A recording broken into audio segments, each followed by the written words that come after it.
Hello दोस्तों, good evening, जय हिंद। जैसा कि आपको पता होगा कि एमपी हाई कोर्ट में अभी ग्रुप डी की वैकेंसी आई होगी और कई स्टूडेंट के मन में ये ख्याल आया होगा कि आखिरकार इंटरव्यू में क्या पूछा जाएगा हमसे, किस प्रकार से इंटरव्यू होगा और इसकी लास्ट डेट कब है। तो इन सभी के बारे में मैं सारा डिटेल्स लेकर आया हूँ, आपके साथ साझा करूँगा। वाकई में आपको पसंद आएगा और हो सकता है आपका ये मेरे द्वारा दिया गया नॉलेज इंफॉर्मेशन आपके लिए कुछ हद तक साबित हो। तो चलिए शुरू करते हैं। सबसे पहले आपने पता होगा कि वो उच्च न्यायालय मध्य प्रदेश के अंतर्गत ग्रुप डी की वैकेंसी आई हुई है और इस ग्रुप डी में क्रमांक आप देख सकते हो 120 परीक्षा 21 के अंतर्गत आई थी।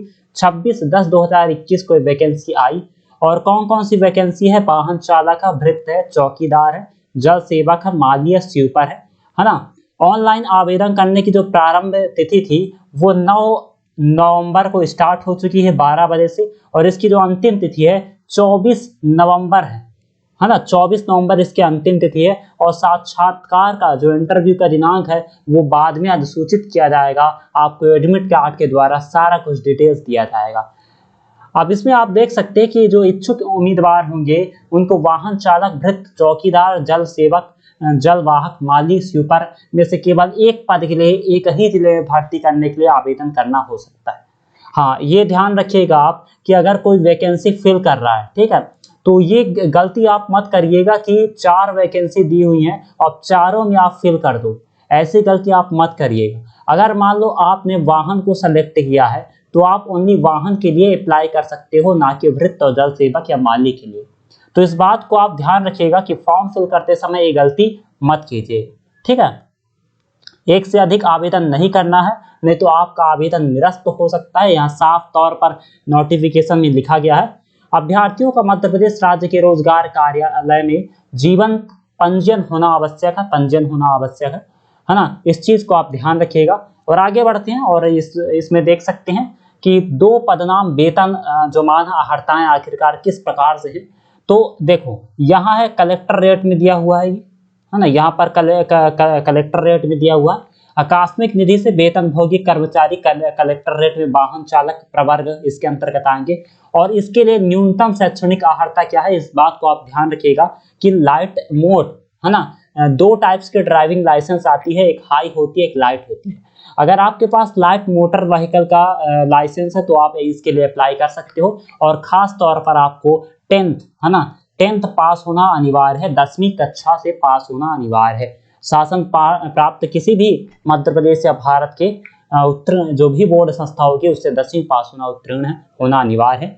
और फिर उसके बाद ये आप देख सकते हो कि जो भृत्य है, चौकीदार है, जल सेवक है, स्वीपर वर्ग है, इसके लिए 8वीं कक्षा उत्तीर्ण होना अनिवार्य, ठीक है। अब देखो, आयु की गणना की बात करें तो आपको इसमें 18 वर्ष की आयु पूर्ण करनी होगी और आयु सीमा की गणना निम्न अनुसार से, जैसे अनारक्षित वर्ग है तो 40 वर्ष है ना, इधर 45, सबको 45, यहाँ 45। केवल अगर हम पुरुष आवेदन की बात करें जो कि अनारक्षित यानी जनरल वर्ग में आते हैं, उनका 40 वर्ष दिया हुआ है, ठीक है। अब देखो, अब भर्ती की योजना किस प्रकार से होगी। तो उच्च पदों की भर्ती जो होगी वो इंटरव्यू के माध्यम से होगी, यानी इसमें किसी भी प्रकार का कोई भी एग्जाम नहीं होगा।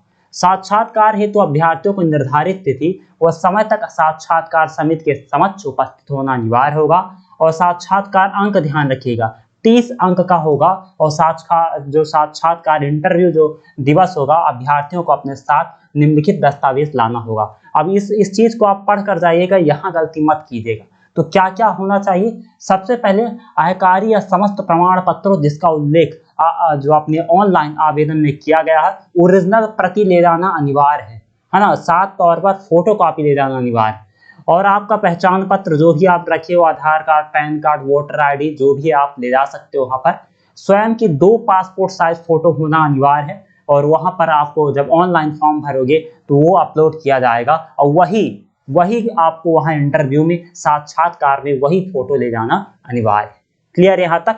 और एक चीज और ध्यान रखिएगा, जो आरक्षित वर्ग के समस्त अभ्यर्थियों को सक्षम अधिकारी जो अनुविभागीय अधिकारी से निचले स्तर का ना हो द्वारा प्रदत्त स्थायी जाति प्रमाण पत्र मूलतः होना आवश्यक होगा।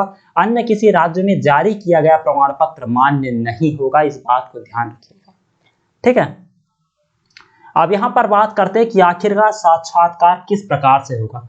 कि जैसा कि मैंने अभी बताया आपको कि 30 अंकों का है ना, 30 मार्क्स का आपका साक्षात्कार होगा। उसमें आपसे नॉर्मली क्वेश्चन पूछेंगे, है ना। नॉर्मली का मतलब है कि सामान्य क्वेश्चन, आपके नाम क्या है ना, आपके पिता का नाम क्या है ना, फादर नेम पूछा जाएगा, आपकी माता का नाम क्या है ना, आपको क्या बनाने आता है। फॉर द एग्जांपल आपने माली में सेलेक्ट किया है ना, या फिर आपने वाहन चालक को सिलेक्ट किया है, तो आपसे पूछा जाएगा कि आपका एक्सपीरियंस कितना है, कितने साल से आप वाहन चला रहे हो। तो वहां पर आपको वाहन चलाने का सारा कुछ डिटेल उनको देना पड़ेगा कि मैं अगर 3 साल से वाहन चला रहा हूं या 2 साल से वाहन चला रहा हूं, तो उसकी सारी जानकारी आपको वहां साझा करनी पड़ेगी। अगर आप माली के लिए अप्लाई किए हो तो वहां आपसे पूछा जाएगा कि किस प्रकार से आप गार्डन में काम कर सकते हो, उसका एक सटीक जवाब आपको देना होगा, एक प्रॉपर जवाब आपको देना होगा। ठीक है, तो इस प्रकार से नॉर्मली क्वेश्चन आपसे साक्षात्कार में पूछे जाएंगे। तो आई होप आपको ये सेशन अच्छा लगा होगा। कैसा लगा session, please like share and subscribe. Thank you.